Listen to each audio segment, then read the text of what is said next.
बिस्मिल्लाहिर्रहमानिर्रहीम और अस्सलामुअलैकुम। 10 जुलाई पाकिस्तान में जुमे की दोपहर आसिम मुनीर्स डिफेक्टो फॉर्म 47 मिलिट्री राज डे 223। आज की अहम तरीन खबरों में एक तो हमने मादरे मिल्लत मोहतरमा फातिमा जना रहमतुल्लाह अलैह उनकी बरसी की बात करनी है। बताना है आपको कि उस वक्त के आर्मी चीफ अयूब खान ने किस तरह के जुल्म ढाए, क्या आज के आर्मी चीफ भी वही हरकतें कर रहे हैं। उसके साथ ही साथ हमने इंडिया से दिलजीत दोसांझ की नई फिल्म सतलुज, है तो वो एक फिल्म लेकिन लगता है कि आईना दिखा दिया है। जो कुछ आज पाकिस्तान के अंदर डिक्टेटर कर रहे हैं वही काम इंडिया के अंदर भी किया जा रहा है और सच को दबाया जा रहा है। दिलजीत दोसांझ की इस फिल्म को चलने नहीं दिया जा रहा और उतरवा दिया गया है। ये सारा क्या मसला है और क्यों पूरी दुनिया में जहां जहां पर भी सिख आबाद हैं वो कोशिश कर रहे हैं कि इस फिल्म को अब फ्री ऑफ कॉस्ट या वो स्क्रीन करें ऐसे गुरुद्वारों में और दूसरी जगहों के ऊपर। ये बहुत ही बड़ी कंट्रोवर्सी बन रही है, इस पर भी बात करेंगे। और भी बहुत ही इंपॉर्टेंट खबरें हैं, खैबर पख्तूनख्वा के ऊपर क्या तज्जिए चल रहे हैं और ओवरऑल जो हुक्मरान जमात है वो क्या कर रही है। काफ़ी सारी खबरों पर रोशनी डालेंगे, लेकिन पहले ज़रा बात कर लें जो सदर ट्रंप को नई वार्निंग मिली है।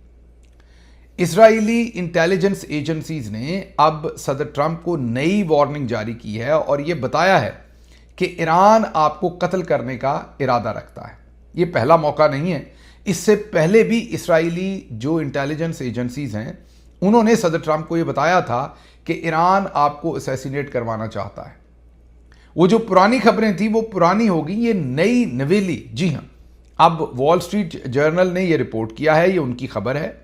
वो ये क्लेम करते हैं कि ये नई नवेली किस्म की इत्तलात या इंटेलिजेंस बेस्ड इंफॉर्मेशन जो है वो इसराइल ने सदर ट्रंप को पहुंचाई है और उन्हें बताया है कि नए सिरे से एक दफ़ा फिर ईरान आपको असैसिनेट करवाने की प्लानिंग कर रहा है।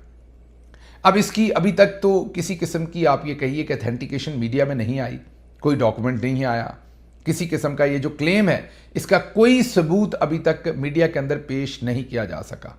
बहरहाल वॉल स्ट्रीट जर्नल ने यह रिपोर्ट किया है और यह बताया है कि इसराइल ने यह खबर प्रेसिडेंट ट्रंप तक पहुंचाई है।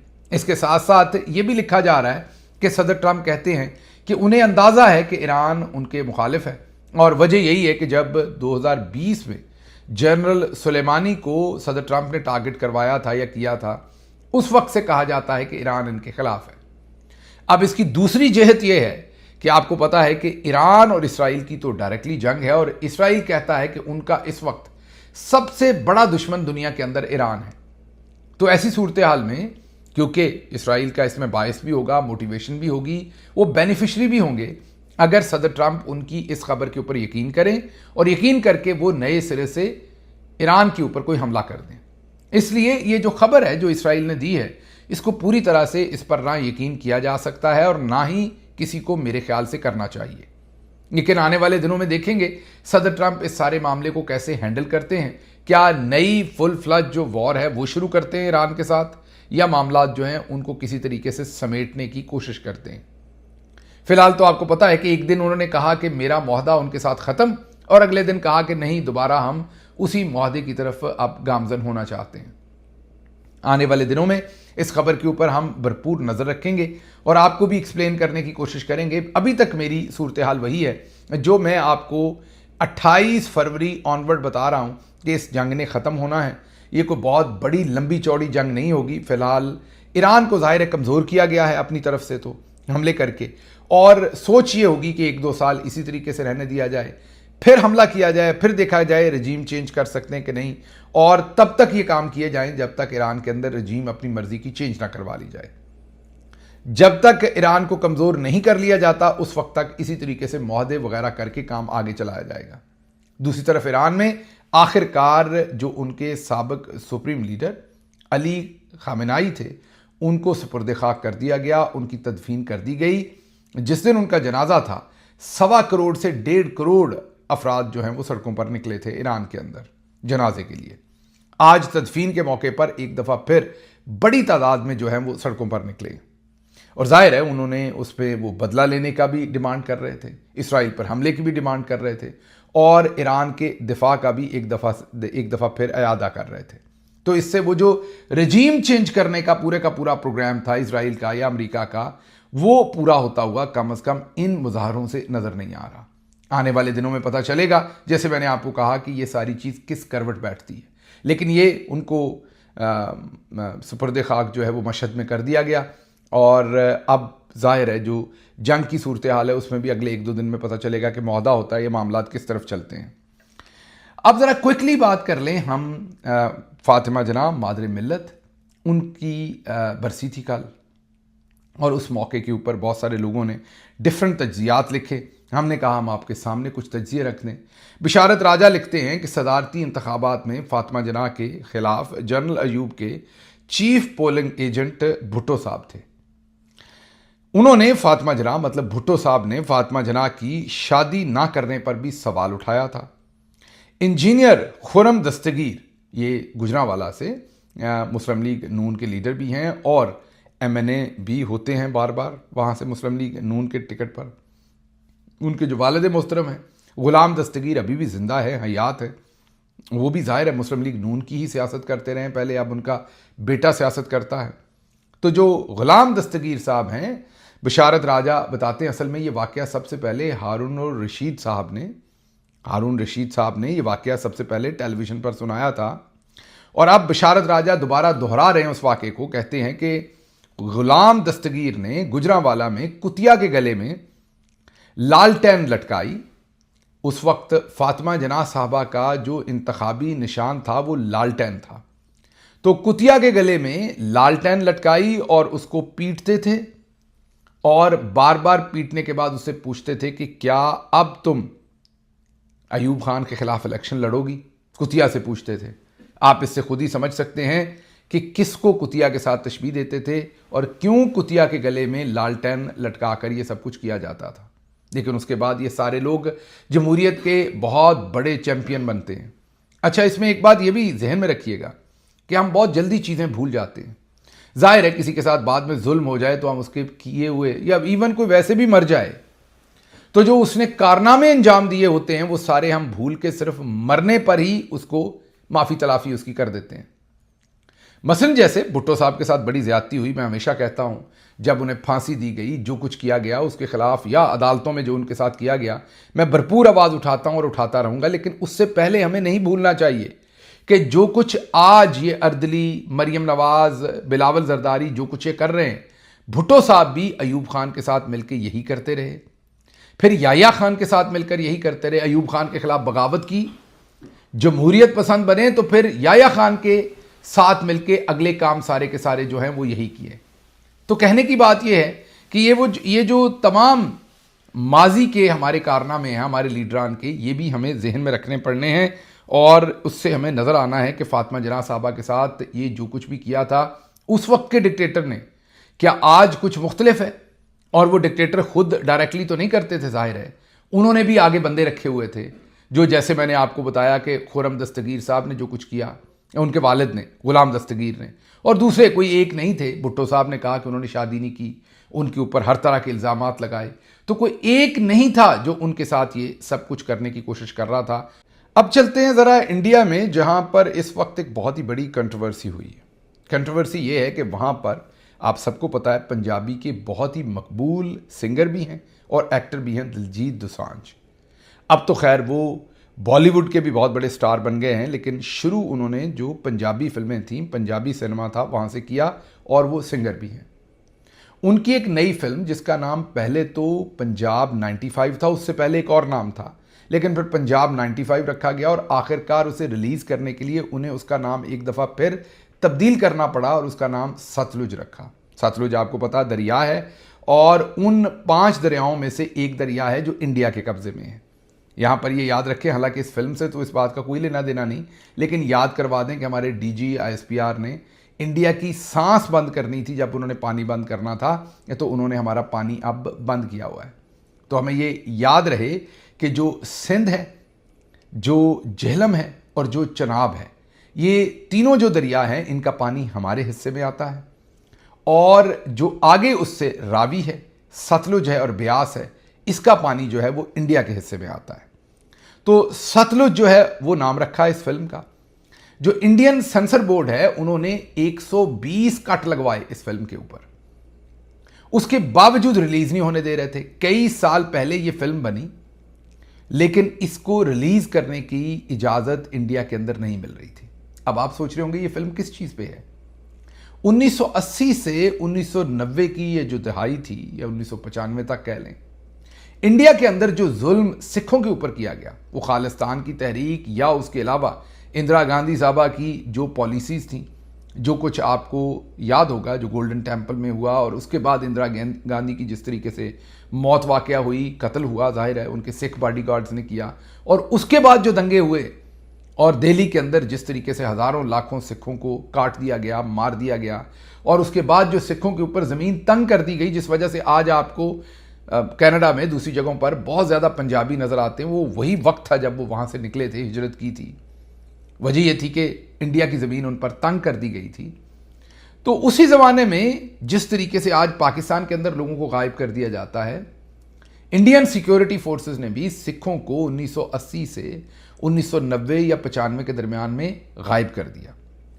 अब जब उनको गायब किया तो एक शख्स जिसका नाम जसवंत सिंह खालरा था, ये एक सोशल एक्टिविस्ट था, और इसने उन सिख नौजवानों का डाटा इकट्ठा किया, तस्वीर, नाम, जिनको वहां की पुलिस ने, वहां की इंटेलिजेंस एजेंसीज ने, लॉ एनफोर्समेंट ने गायब किया। कईयों को जिंदा जला दिया, कईयों को मार के इज्तिमाई कब्रों में गाड़ दिया, मिसिंग पर्सन जैसे पाकिस्तान में हो जाते हैं, उनको मिसिंग कर दिया और मार डाला।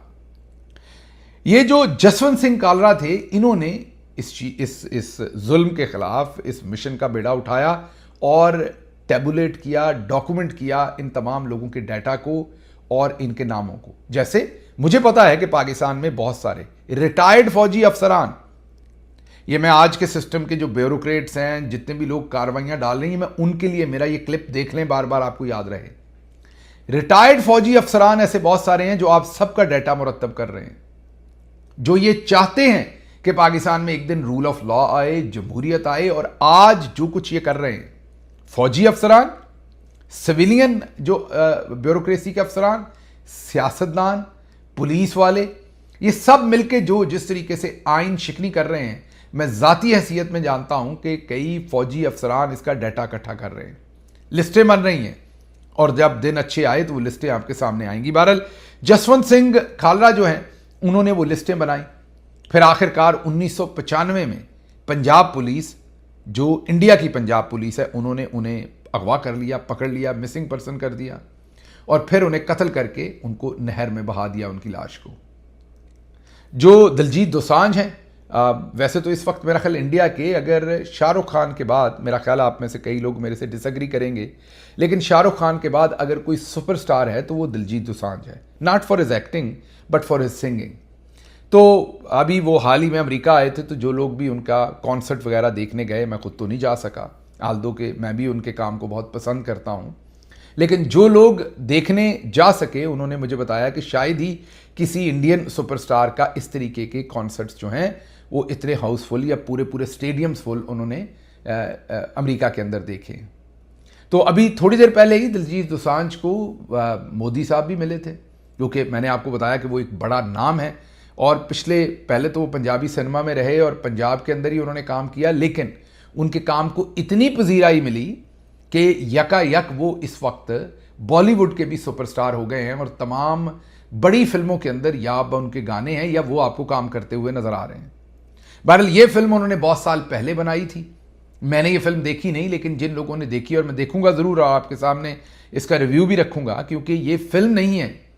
पहले भी मैंने एक फिल्म के ऊपर बातचीत की थी, तो कई दोस्तों ने उस पर बड़ा गुस्सा किया, पीटीआई के हमारे वोटर सपोर्टर्स ने गुस्सा किया, और उन्होंने कहा कि गिल साहब का काम तो पॉलिटिकल है, ये फिल्मों का रिव्यू भी दे रहे हैं। हमारे नादान दोस्तों को नहीं पता कि कई दफ़ा फिल्म हो या फैज़ अहमद फैज़ साहब की कोई गज़ल हो, नज़म हो, या किसी और शख्स की कोई नसर हो, कई चीज़ें ऐसी होती हैं कि वो उस पैराए के अंदर आप उन्हें कैद नहीं कर सकते, वो लार्जर देन लाइफ होती हैं, और उस वक्त की जो हिस्ट्री होती है, उस वक्त के जो हालात होते हैं, उनको उससे बेहतर डिपिक्शन जो है वो नहीं हो सकती होती। मसलन आज जो कुछ आसिम मुनीर कर रहे हैं, आप देखेंगे कि आने वाले वक्त में इसके ऊपर ड्रामे भी बनेंगे, फिल्में भी बनेगी, इसके ऊपर नज़में भी लिखी जाएंगी और इनको कोसा जाएगा जब ये इस दुनिया में नहीं रहेंगे, या होंगे भी तो रिटायर्ड होंगे। उस टाइम ना ये किसी को कुछ बताने योग्य होंगे और ना कोई इनसे सुनेगा। तो बहरहाल इसके ऊपर डिटेल में बात करेंगे, लेकिन ये आपको बता दें कि 120 कट्स लगवाने के बावजूद, 3 दफ़ा नाम बदलवाने के बावजूद, सिखों पर होने वाला जो जुल्म था उसकी दास्तान जो रखने की कोशिश की दिलजीत दोसांझ और उनकी फिल्म ने, उसको लोगों के सामने रखने की इजाज़त नहीं दी जा रही। सिनेमा में तो ये फिल्म लगने नहीं दी गई, लेकिन जब ये Z5 जैसे नेटफ्लिक्स है, ऐसे ही अब इंडिया के अंदर तो ये बहुत कॉमन काम है कि इंडिया की बहुत सारी ऐसी वेबसाइट्स हैं नेटफ्लिक्स की तरह, जिसकी आप सब्सक्रिप्शन लेते हैं और वहाँ पर फिल्में और ड्रामे और सीरीज़ देख सकते हैं। Z5 के ऊपर ये डाली गई, 2 ही दिन चलने दी गई और उसके बाद इसको वहाँ से इंडियन गवर्नमेंट ने उतरवा दिया। वजह अभी तक कोई नहीं बताई। कोशिश कर रही है Z5 भी और इस जो मूवी बनाने वाले हैं कि किसी तरीके से इसे वापस लाया जा सके। मैंने आपको बहुत ही कम फिल्में रिकमेंड की होंगी देखने के लिए, लेकिन मैं आपको बहुत ही ज़रूरी रिकमेंड करूंगा कि इस फिल्म को हर सूरत देखें और फ्री में ना देखें। कोशिश करें कि अगर आप इस फिल्म को जहां पर पैसे दे के देखा जा सकता है वहां पर देखें। उसकी वजह क्या है? ऐसे कामों को अप्रिशिएट करना बहुत ज़रूरी है। तो आप ऐसी फिल्म को ज़रूर पैसे देकर देखा करें ताकि ऐसी फिल्में और बने। जो लोग ऐसी फिल्में बनाते हैं वो पहले ही कमर्शियल नहीं होती ऐसी फिल्में, इसलिए वो बहुत पैसा नहीं कमा पाते और इस वजह से ऐसे तामीरी काम बहुत ज़्यादा नहीं हो पाते।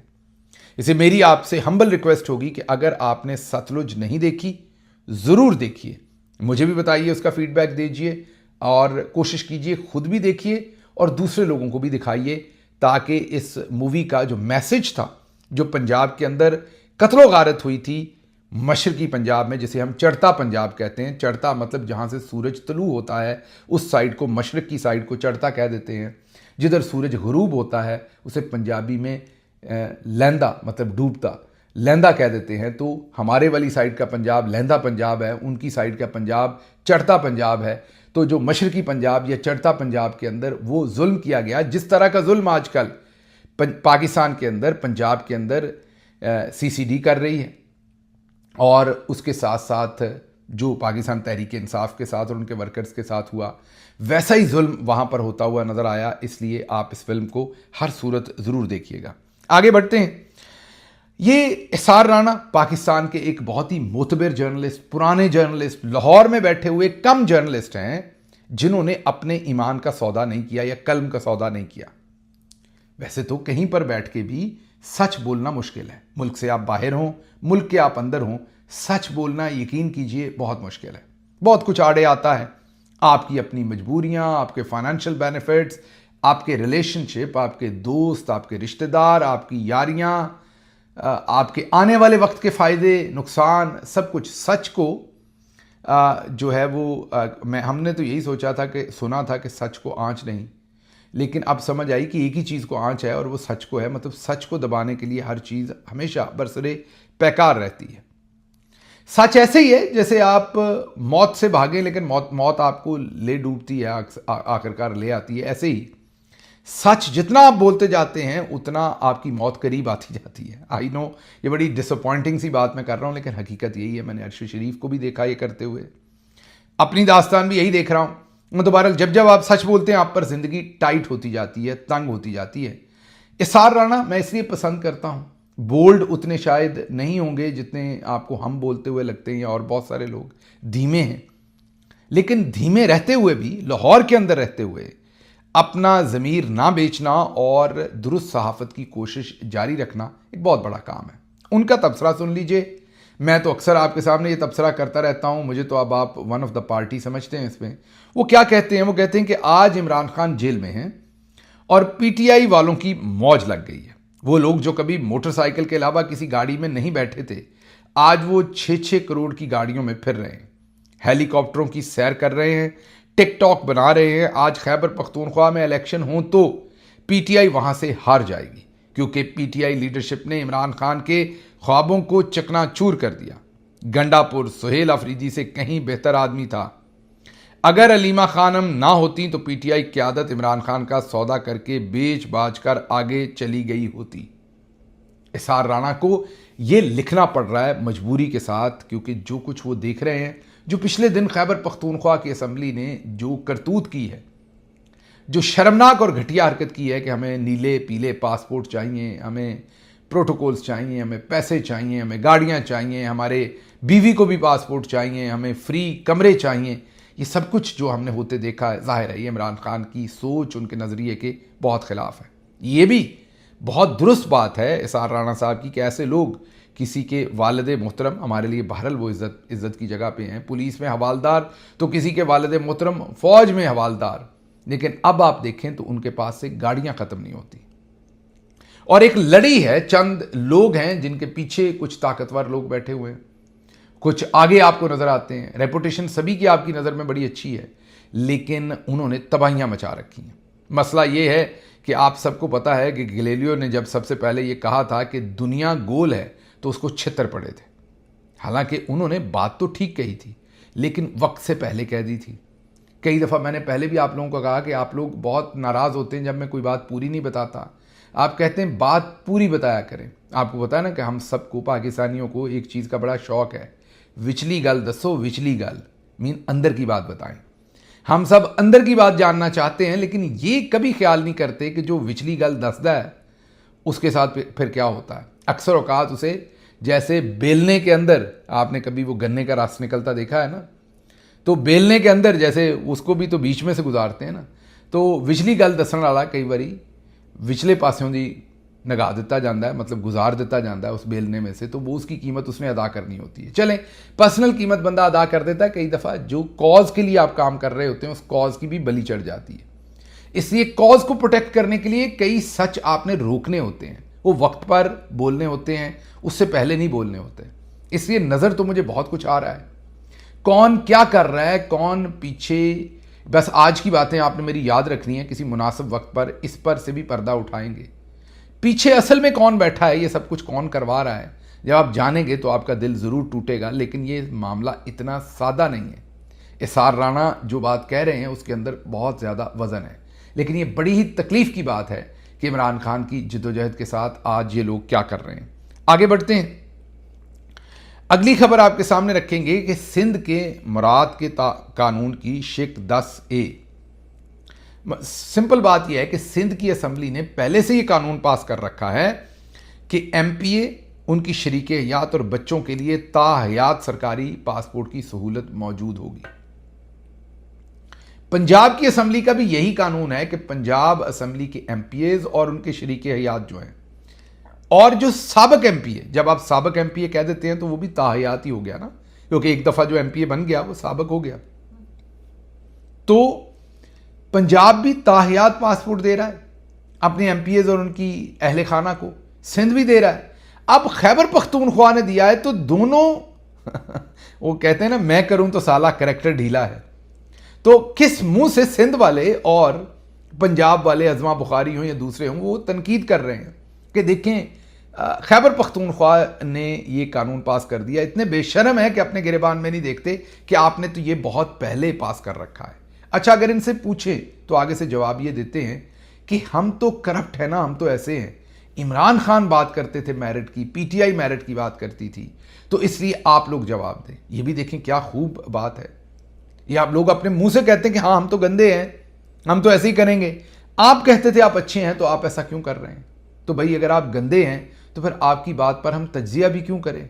जब आपने अपने मुंह से मान लिया कि आप चोर हैं, डाकू हैं, लुटेरे हैं, तो फिर हम जाने और खैबर पख्तूनख्वा के नुमाइंदे जाने, उनके पीछे हमने तो लठ उठाई हुई है।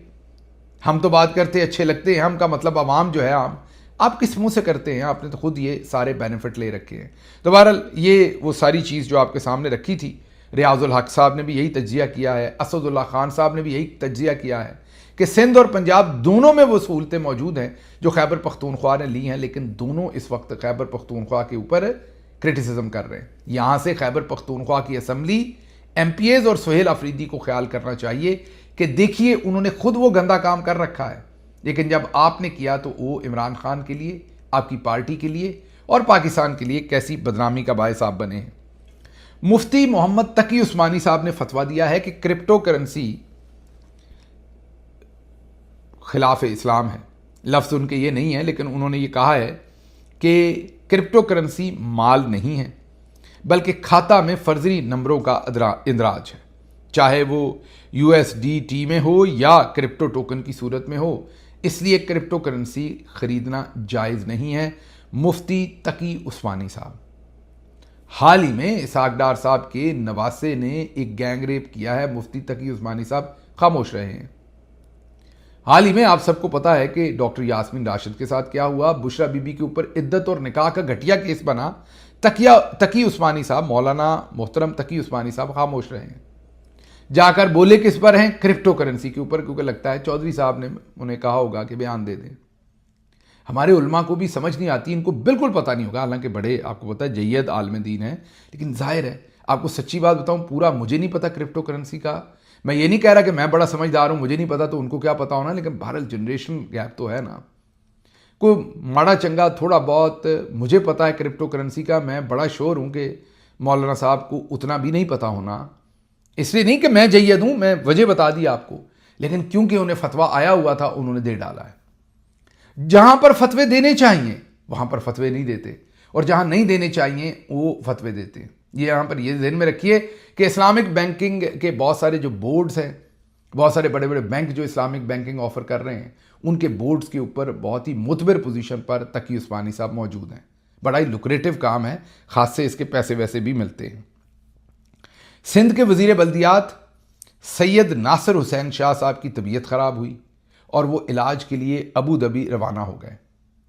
ये वजीर बल्दियात हैं और इस्लामाबाद में इनकी तबीयत ख़राब हुई थी। ना इन्हें इस्लामाबाद में कोई ऐसा काम का हॉस्पिटल नज़र आया, ना इन्हें कराची में, हालांकि पिछले आपको पता है कि 3-4 दहाइयों से कराची में इन्हीं की तकरीबन बाय एंड लार्ज गवर्नमेंट है। उसके बावजूद कोई इन्हें ऐसा हॉस्पिटल नज़र नहीं आया जहां पर उनका इलाज हो सके, और वो अबू धाबी पहुंचे हैं इलाज करवाने के लिए। आगे पीपल्स पार्टी, आखिरी खबर रख देते हैं कि पीपल्स पार्टी का मरसूं मरसूं सिंध न डेसूं रैलियां निकालने का ऐलान। वो कहते हैं कि इंडिया हमारा पानी बंद कर रहा है।